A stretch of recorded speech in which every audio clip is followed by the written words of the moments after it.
মূর্তি প্রদেশে যে ভাষা আন্দোলন প্রতিবাদ আন্দোলনের মঞ্চ খোলা হয়েছিল সেটাকে নিয়ে রীতিমতো বিতর্ক তৈরি হয় এবং সেই বিতর্কের মাঝে মুখ্যমন্ত্রী মমতা বন্দ্যোপাধ্যায় তিনি খোদ এসেছেন, তিনি এসেছেন গান্ধী মূর্তির পাদদেশে এবং এই যে ঘটনা আমরা দেখলাম সেই ঘটনা আরো বেশি উত্তপ্ত হয়ে উঠেছে। মুখ্যমন্ত্রী মমতা বন্দ্যোপাধ্যায় তিনি এসেছেন এবং দেখানোর চেষ্টা করব সরাসরি একেবারে ভাষা আন্দোলনের প্রতিবাদ মঞ্চ যে রয়েছে সেখানে এই মুহূর্তে মমতা বন্দ্যোপাধ্যায় তিনি ঘটনাস্থলে এসে পৌঁছেছেন এবং দেখানোর চেষ্টা করব ঘটনাস্থলে মুখ্যমন্ত্রী মমতা বন্দ্যোপাধ্যায় এসেছেন এবং দেখানোর চেষ্টা করব এই যে মঞ্চ প্রায় এই মঞ্চ খুলে ফেলা হলো এবং সেই খোলা মঞ্চতেই কিন্তু শেষ মুহূর্তের যে পরিস্থিতি সেই পরিস্থিতি দেখার জন্য মমতা বন্দ্যোপাধ্যায় খোদ নিজে রাজ্যের মুখ্যমন্ত্রী তিনি খোদ এসেছেন সেই চিত্র দেখানোর চেষ্টা করব। মুখ্যমন্ত্রী মমতা বন্দ্যোপাধ্যায় তিনি খোদ এসেছেন, তিনি খোদ পরিদর্শন করতে এসেছেন যে মঞ্চ খুলে ফেলা হয়েছে, ভাষা আন্দোলনের যে মঞ্চ খুলে ফেলা হয়েছে। আপনারা শান্ত সব শুনতে পাবেন। আমাদের মাইকের কানেকশন কেটে দিয়েছে, স্টেজ ভেঙে দিয়েছে, আপনারা দেখতে পাচ্ছেন। প্যান্ডেল আর্মিকে দিয়ে খুলিয়েছে। আমি যখন এখানে আসছিলাম আমার আর্মির বিরুদ্ধে কোনো ক্ষোভ নেই, তার কারণ we are proud of our army. কিন্তু আর্মিকে যখন বিজেপির কথায় চলতে হয় তখন দেশটা কোথায় যায় সেটা নিয়ে সন্দেহ জাগে। আমার একটাই কথা, এখানে কোনো দেখুন গাড়ি চলাচলের কোনো অসুবিধে নেই, কোনো রাস্তা বন্ধ নেই। আমাদের প্রোগ্রাম স্যাটারডে আর সানডে দুদিন করে হয়। বিভিন্ন অর্গানাইজেশন ভাষা আন্দোলন নিয়ে প্রোগ্রাম করে এবং তার জন্য আমাদের পারমিশনও নেওয়া ছিল।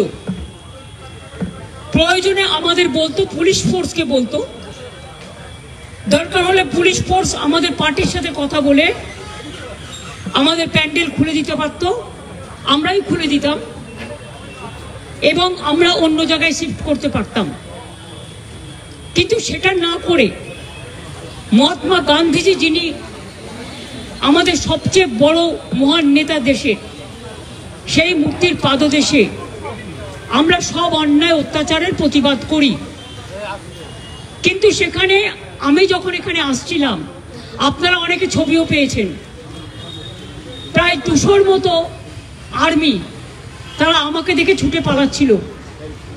আমি বললাম, why you are running away? You are my friend. We are proud of you. It is not, এটা আপনাদের দোষ নয়।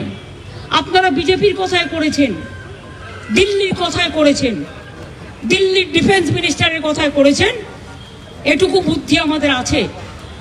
I am not blaming the army. I am blaming BJP party, their minister, and if they misuse army like this to dismantle the political party stage and to dismantle the decoration, the microphone, the stage, you can see in your own eyes. Yesterday there was a program and today they vacated all this. They should have consulted West Bengal police because law and order is a police subject. They should have consulted Kolkata Police Commissioner. Kolkata Police Commissioner should have consulted our party. And if they have any objection, I should have opened it even within a minute. I don't have any problem. There are so many areas belongs to army and railway. We don't want to disturb them, we never. But I am sorry to say it is not the army. पीछा में क्या है? छुपा Rustam BJP party है and their government. Forcefully they have dismantled our stage. They misuse army because of their political vendetta and political purpose. Though I am not blaming the army because we are proud of them. They used to work for the country. But I don't expect that they should disrespect the army and they should disrespect the law and order force. Kolkata Police Commissioner, DG Bengal and the Kolkata Police, they should have consulted Kolkata Police. তারা কলকাতা পুলিশের সাথে কথা বলতে পারতো, তারা দরকার হলে অরূপ বিশ্বাসের সাথে কথা বলতে পারতো, because we used to do every help for Durand Cup and everything. Whenever they invited me in every program, I should have attended their every program. लेकिन आपको अगर सच ही था तो हम जब आ रहा था आपका 200 आर्मी का टीम भाग क्यों रहा था? मैंने उसको पूछा, आपको बहुत सारे टेलीप्रिंट, बहुत सारे photographer and TV, they have got this photo. I told them why you are not কাজ করতে গিয়ে সব এজেন্সিকে গভর্নমেন্টের ললিপপ করে দিয়েছে. আর্মিটা বাকি ছিল, ভেবেছিলাম আর্মিটা পারবে না. আর্মিকেও যদি মিসইউজ করে এইভাবে, তাহলে নিরপেক্ষতা কোথায় থাকবে? সংবিধান কোথায় থাকবে? মানুষের অধিকার কোথায় থাকবে? সব এজেন্সিতে ললিপপ. ইলেকশন আসলে তার 6-7 মাস আগে বদনাম করবার জন্য এজেন্সি পাঠিয়ে দেয়. কেন এজেন্সি? একটা কথা বলুন তো, একটা এজেন্সির নাম বলুন যারা নিরপেক্ষ.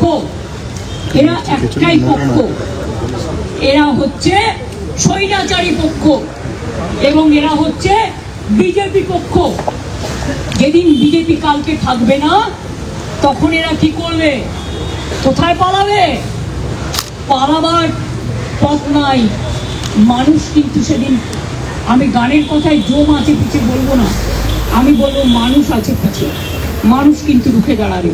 আর ভাষা সন্ত্রাসের বিরুদ্ধে আমাদের আন্দোলন চলছিল, চলবে, আরো জোরদার হবে. আজকে আমি অরূপ বিশ্বাস, বৈশা যারা আছেন এখানে, আমি অভিষেকের সাথেও কথা বলেছি, দেবারা আছে এখানে, আমি ববিও আছে এখানে, আমি পুলিশের কাছ থেকেও পারমিশন নিয়েছি. উইদাউট পারমিশন আমরা 21 জুলাইও করি না. পারমিশন নিয়েছি রানী রাসমণি রোডে, উইথ পারমিশন প্যান্ডেল তারা করবেন এবং প্রোগ্রামটা আমরা ওখানে শিফট করবো. তাহলে ব্রিগেডের মিটিংকে আমরা কোনোদিনও করতে পারবো না, কারণ আর্মি আমাদের পারমিশন দেবে না.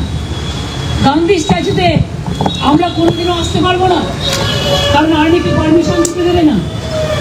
তাহলে কি রেড রোডে আমরা কোনো প্রোগ্রাম করতে পারবো না? আর্মি পারমিশন দেবে না. এই আবার কি? তো সব প্রোগ্রামই হয়. রাস্তাগুলো দেখে কে? পরিচর্যা করে কে? রক্ষা করে কে? ল অ্যান্ড অর্ডার দেখে কে? সবটাই তো পুলিশ করে, কর্পোরেশন করে. তাদের কাউকে একবার জানাবার প্রয়োজন মনে করলেন না? এমনকি আপনাদের সাথে তো best of relation with youth and sports minister, কেন করলেন না? জানালেন না? আপনারা তো আমায় জানাতে পারতেন, আমি তো অলওয়েজ অ্যাভেলেবল. একটা ফোন করলেই হয়ে যেত, আমি বলতাম তোমরা চলে যাও. কিন্তু গান্ধী মূর্তিতে আসা আপনারা বন্ধ করবেন কি করে?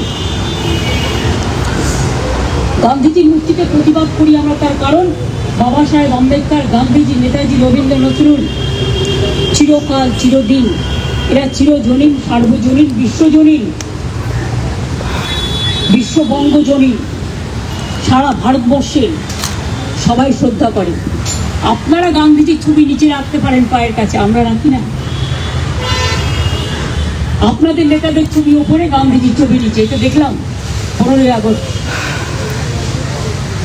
আমরা গান্ধীজির পায়ের তলায় থাকি, ওটাই আমাদের জায়গা.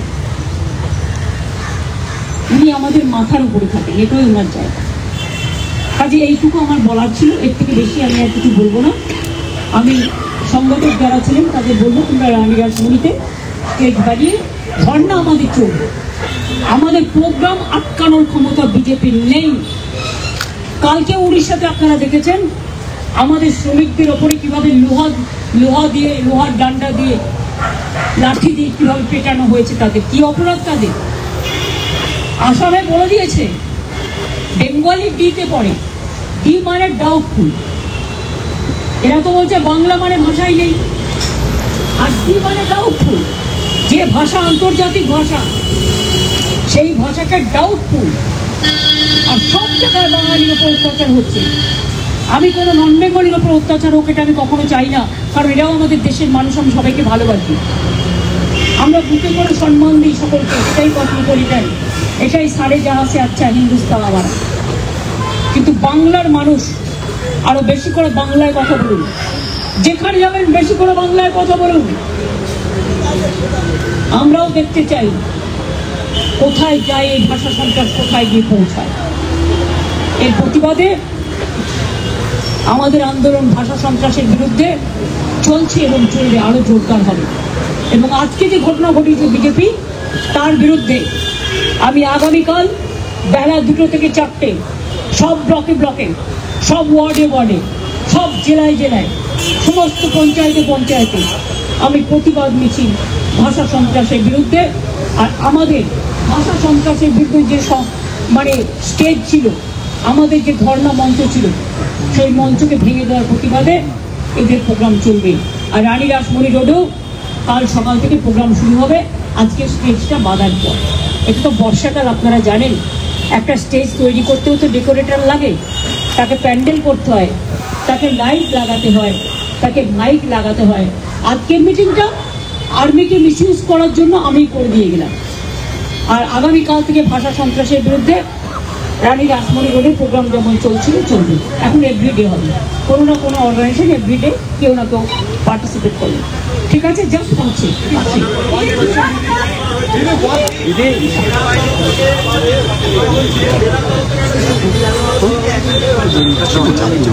আর প্রশ্ন লম্বা না এই দিল দিদি একটু বুকটা দিয়ে দাও দিদি দিদি দিদি আরো একটু দিদি কমাল দাও, কেউ না একটু বোমটা সামনে পাঠিয়ে দাও না, একটু ছাপি বোমটা কেউ রাখবার জন্য ছিল পাস করে টাকা একটু পাস করে না যেটা ওখানে রেখে দিন।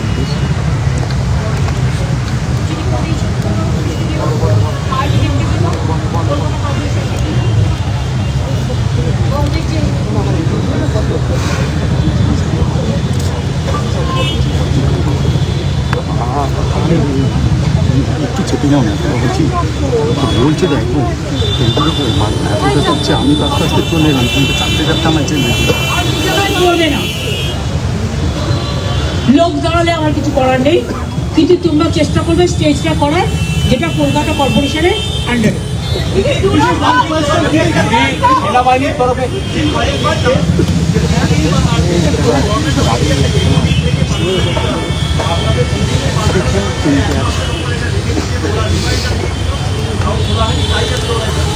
এসব বাজে বাজে কেন বলছো ভাই?